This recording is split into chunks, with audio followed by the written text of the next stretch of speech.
আপনাকে স্বাধীনতা আমি দেখি নাই, আমি জুলাই সনদ জুলাই দেখি নাই। বাংলাদেশের মতো এত ছোট জায়গা, এত মসজিদ দুনিয়ার কোথাও নাই।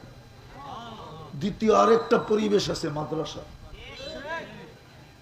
এরকম মাদ্রাসার পরিবেশ দুনিয়ার কোথাও নাই। তো বৎসরে এক মাসে মৃদু ভূমিকম্প আসছিল 47 বার।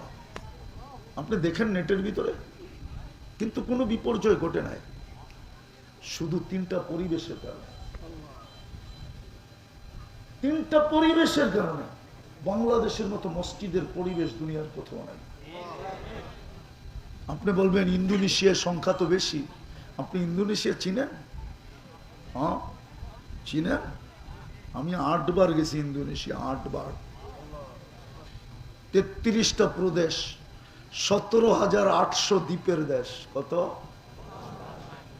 শুধু 55% দ্বীপে মানুষ থাকে, 45% দ্বীপ খালি পড়ে আছে, খালি।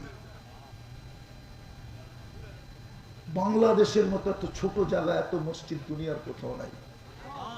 দ্বিতীয় আরেকটা পরিবেশ আছে মাদ্রাসা, এরকম মাদ্রাসার পরিবেশ দুনিয়ার কোথাও নাই। তৃতীয় আরেকটা পরিবেশ আছে আলেম ওলামা আল্লাহওয়ালা, এই পরিবেশও দুনিয়ার কোথাও নাই। এই জন্য এই দেশটা বিপর্যয়ের থেকে বেঁচা যায়। আপনাকে স্বাধীনতা আমি দেখি নাই, আমি জুলাই সনদ জুলাই দেখি নাই। আমি জুলাইয়ের 18 তারিখে চলে গেছি ইংল্যান্ড। যেদিন বাংলাদেশ স্বাধীন হইতেছিল ওই দিন আমি জমিনেও ছিলাম না।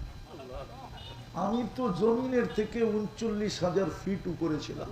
আমি কানাডা যেতেছিলাম, কানাডা ইংল্যান্ড থেকে। আমি নামার পরে শুনছি বাংলাদেশ স্বাধীন হয়ে গেছে।